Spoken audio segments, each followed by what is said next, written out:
Hey, this is Chantal Girardi from Online Business Marketing, and I'm super excited today to bring to you what I believe you don't value as important, but the fact when I actually go through this and share this with you today, it's actually going to blow your mind because it is going to show you how to create high converting call to actions. And it's different across all different platforms and all different audiences, and I'm going to show you how.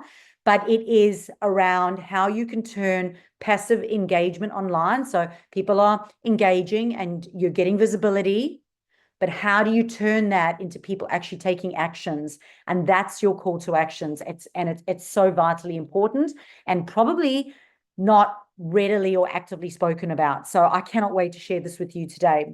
Crafting these compelling call to actions is the cornerstone of any successful marketing strategy. And well-crafted call to actions will guide your audience into taking specific action, whether or not you want them to subscribe to a newsletter, download a resource, or make a purchase, or book a call. However, it is absolutely imperative that it is specific to the platform, that it considers the stage in the buyer's journey, and that it is very audience focused as well and personality focused. I'm going to share with you how, and I'm going to give you some examples today, which is super, super, super cool. So I'm going to talk to you today about why call to actions are important, how you can create them for different platforms and based on different personality types and stages in the buyer's journey, and also when to use them and what language works best to drive conversions. Because believe it or not, the way that you write those call to actions, how you write them, how you position them, is going to either encourage conversions or it's just going to stop people from taking action. And really the whole purpose of all our content that we put out onto social media or on emails or on websites or on our blog or on our podcast or on a YouTube channel, the language that we use, the next step that we give to them, that call to action, is vital. And that language will determine whether or not they take action or don't. And if you have no call to action, they won't take any action at all, believe it or not. So if you write a blog and at the bottom of the blog, you do not have a call to action at all, people will read your blog and they will just forget about you and forget about taking the next step, no matter how good you were, because you haven't provided that a clear next step for them. And of course, it's got to be relevant to the whole overall strategy. So a call to action isn't just a button or a link. It's basically the driving force behind the message and the content that you're creating. It's about giving your audience clear instructions on what to do next. So if you like this, this is what you can do next. So whether or not you want them to learn more, whether or not you want them to make a purchase, sign up for a service, without a clear call to action, the audience will just become a passive viewer. They'll just passively consume your content online and never take action because you basically haven't provided one, or it hasn't been strong enough or clear enough. So a strong call to action will increase your engagement, encourages action, and ultimately will drive your online sales revenue. So that's why crafting this call to action is absolutely critical part of your marketing strategy. So how do we tailor these call to actions based on different platforms and different personality types? So I always say this, no matter what platform you're on, you need to respect the audience on that platform by talking to them in their language, in a language that they can understand and consume. And we've also got to respect the platform. So we respect the audience and we respect the platform. So platforms are different. So for example, with Instagram, you can't put a call to action with a link. You have to tell them to DM or go to the link in the bio. So it has to be relevant. The call to action has to be relevant to the platform, relevant to the audience, and it's got to be relevant to the personality type of the audience. And as I said, the stage that they're in buying as well. I'm going to show you how. So each platform's got its own style, its own purpose, and its own user behavior. So for example, what works on Instagram stories is not necessarily going to work on LinkedIn. So, and then we've got to look at personality types. So if you look at your audience and we understand that people are one of the 4 personality types. If we're looking at DISC personality type, we've got the Ds, we've got the Is, we've got the S's, the C's and the S's. And I'm going to share with you how your language is either going to make them take action or it's not going to make them take action. They're either going to get excited and FOMO, or they're going to get fearful and they're going to actually block, swipe right, swipe left. They're just going to not take action at all. Very, very important. So understanding personality types is going to be able to significantly improve your conversions. So to take, so if we look at the buyer's journey, because some of you are going, what do you mean by the buyer's journey? People in the buyer's journey are at different stages. Okay. So the first stage is the awareness stage, where they're just aware of you and aware of what you offer. And your audience is only just becoming aware of your brand or your services. So call to actions need to be a little bit more like learn more or explore our services. These work best here, especially for the conscientious C personality types and the S personality types who need a little bit more time and information to make a decision, especially in that awareness phase. They need a bit more time. They need a bit of a softer approach. So stage 2 in the buyer's journey is the consideration stage. So they've now feel a little bit nurtured, a little bit warmed up. They understand your brand a little bit more. So now they're starting to weigh up their options a little bit more. So call to actions like download this guide or see how we compare would appeal to them in this stage because they're ready for slightly deeper engagement. And personality types like the influential or the conscientious types will appreciate that at this stage. And then the last one is the decision stage. So they have awareness of your brand. They've now considered you a little bit more. Now they go, I'm ready to make a decision. And this is where the dominant personality types really prefer language that's a bit stronger, like get results now, claim your discount today, which are direct and they're action orientated and might even be have a little bit of FOMO in there or have a bit of time sensitivity in there as well. So it's important that we understand that when we're sending social media, if we're putting out social media posts or we're putting it out in our blogs, call to actions on our blogs, we have to decide, is our audience in the awareness stage, the consideration stage, or the decision stage, and what personality type are they, so that we can change our words to match them, which will then help them to take action. So as I go through this, it's going to make a little bit more sense. So firstly, when we look at websites, sales pages, and blogs, if they've never seen you before and you're just going buy now, buy now, buy now, they will not even click that button because it's far too committal at that stage in the buyer's stage, right? So if websites and blogs are key for educating and converting potential leads, we've got to make sure that during our website, in the middle of our website sales pages and blogs, we want to have call to actions and we want to vary them a little bit according to the personality types and the stages in the buyer's circle as well. So we want to strategically place them on the sales pages, strategically place them in the blogs. So if they are ready to explore more, you have that type of language in there, as opposed to just buy now, because they're still in that discovery phase. So if we look at the different personality types, a D personality type, which is a personality type like me, I'm very outcome focused. Using call to actions on website sales pages or in blogs could be boost your revenue today, achieve results now, because the dominant personality types like fast, direct outcomes.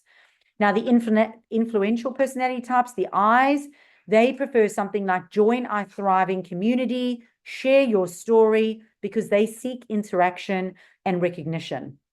Now, the steady personality types, they need a bit of a slower approach. They prefer words like discover how we can help you, learn, or get support every step of the way, because they like lots of support. So they need reassurance, the steady type. And for your conscientious, for the C, they prefer words like see our complete process, or learn the proven method, because they need all the details before they're going to commit. So when and where do you use these call to actions on websites and in blogs? You would use them throughout the content and copy. You could use them in the introduction, the middle, or in the conclusion. You would definitely be using them at the conclusion to capture the readers at every point. And again, you would be considering where they are in the buyer's journey, and you'd consider what type of personality type they are. What type of words would they like to see behind links or behind buttons, rather than just buy now? Especially, for example, if you're a service-based business and you're selling something that's $10,000 and it's the first time they're consuming your information on the website and you say buy now, they won't even click the button. Whereas if you used a word like learn more, they would click that button to further investigate the offer. okay, because it's a big price point. All right, so let's have a look at the social media platforms. So I've kept it at Facebook, Instagram, LinkedIn, YouTube, and Pinterest. So why are call to actions important? Well, firstly, social media drives engagement and encourages users to take the next step. So one of my principles is always to get people the hell of social media and into your email list, okay? And you do that by obviously sending them to the relevant places, okay? Whether or not that's your lead magnet, your download, or to book a call. It's all about how we're going to capture that person's email address and get them off social media. So tailored call to actions encourage interaction and conversions, but they need to align with the tone and the function of the platform. So remember, it's got to be audience focused and it's got to be platform focused. All right, so if we look at Facebook and Facebook groups, we want to encourage community engagement with call to actions like comment below, join our group for exclusive tips. And when you're actually pitching, so if somebody's asking for help in one of the groups and you're pitching, you may choose to use words like, get started today, learn more, feel free to send me a PM, okay? So for Instagram, for posts, stories, and reels, you may choose to keep it more simple and visual. So an example might be using stickers or GIFs, and call to actions could be swipe up for more, tap to learn more, DM us. They might work well in stories and reels, or in posts, you might choose to use something like click the link in the bio or DM for more information. For LinkedIn, LinkedIn caters for professionals, a professional audience. So call to actions like download our free industry report or connect for a strategy session would be more suitable in that platform. For YouTube, you want to use call to actions both verbally and in the descriptions, as well as even in your content, in your video content. So throughout your YouTube video, you want to be saying things like subscribe for weekly updates, click the link in the description, subscribe now, and you could even put it inside your YouTube description as well, making sure that the next step is in there. For Pinterest, you want to use aspirational call to actions like start planning your dream project. So rather than just download resource, you could say start planning your dream project. It is a lot more outcome specific, or discover how to and have the topic description in there, because this will resonate with the platform's visual and idea-driven nature. So how do you write for different personality types? Well, the D personality types, as I said, they are outcome focused, get results now, or click here to take action. The I's are more join the conversation. We want to hear from you. The S's are find out how we can support you step by step, because they need that support and that nurturing. And the conscientious C's are learn the facts, download the full guide. They'd be more likely to click on links like that. So email marketing, newsletters versus campaigns. And I've put these in separately because they should be dealt with separately. Newsletters are all around those ongoing brand awareness, ongoing education, trust builders, convincers, know, like, and trust. Campaigns are more like we specifically have something we want you to do in order for you to make a sale, and those are campaigns. So why are call to actions important in newsletters? Well, email marketing is crucial for nurturing leads and encouraging conversations. So whether it's a regular newsletter or a specific campaign, call to actions are going to guide the reader towards taking that next step. So let's have a look at those new newsletter call to actions. These are often softer and they're geared towards continued engagement. So for example, you might say, read the full article here, explore more tips, have a look at our podcast, check out our latest blog on this topic. Whereas your campaign call to actions, these are conversion focused. So they're more urgent. It's claim your 20% discount today, get exclusive access now. So it's a specific thing. It's usually time-based. We want them to take action now. So again, having a look at the words that we're using in order to get them to take the next step. It differs between the newsletter and the campaign. So how do we write them with the different personality types? Just some more examples. The D personality types, you might say, unlock your exclusive discount now. The I's might be Be the first to know, join our VIP list because they like to be inclusive. The steadies, stay connected. We're here to help you. And conscientious, download our complete guide to see the details. So where and when to use them? Well, in newsletters, you can place the call to actions near the top to grab early attention, but also include them throughout the email. So in campaign emails, you want to make the call to action prominent and direct, and you want to use persuasive language that matches the offers. You can do this by, and I like to do it both ways. I like to do it by hyperlinking words. So using those words like be the first to know, hyperlink those words and put the URL behind the words, and then also behind a button. So you might say, join our VIP list, and there would be a button that would link them to it. Much better than buy now. Because they're more outcome-focused words. Now, the reason I use hyperlink words and a button is some people are word clickers, some people are button clickers. So I like to have both in there. Now, very important to note as well, often we leave those buttons for the very bottom. Often we leave those URLs down at the bottom. We want to make sure that you do lift them up and mention them somehow a little bit closer up in the top once you've done a little bit of nurturing and a little bit of what's in it for them, having it up there so you don't waste the opportunity, especially if they're skim reading. If they're skim reading and your readability is not very good, they may never actually get to the bottom button, which is not cool. All right, let's talk about podcasts for a moment. So call to actions. So many people are doing podcasts out there and podcasts are not making their money. And it simply is because they do not have any call to actions. So podcasts are highly engaging and call to actions will guide listeners for deeper connections. So, for D personality types, you might say subscribe now and never miss an episode. For I personality types, you might say join our community for exclusive bonus content.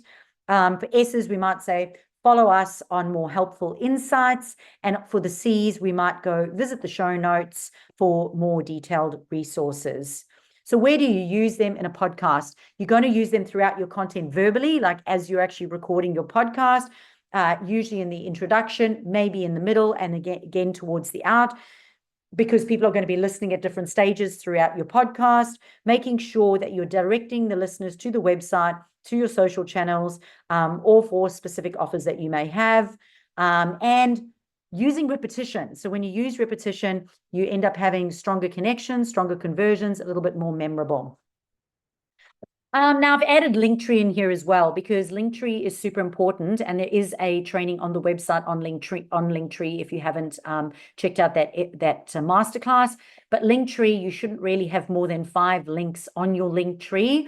And rather than, a lot of people just have the title of their service or the title of their download or their title of whatever. Think about making the title, I always say it is what it is, but it needs to be outcome focused, who this is for and what's in it for them, and having no more than 5 on your Linktree. So platforms like Linktree offer quick access to multiple resources, making the call to action language crucial for guiding users to take action. So for the D personality types, you might say, get your free guide now. For the I's, you might say, join our VIP list here. For the S's, discover how we can support you. And the conscientious might be, the C's might be, see our detailed services. So you want to make sure that you keep it concise, action focused, ensuring that the call to action leads to specific pages rather than vague links. And for me in Linktree, I like to have the most important up at the top and then down towards the bottom. But you definitely don't want to have more than 5, and you want to make it visually appealing so that people click the right links.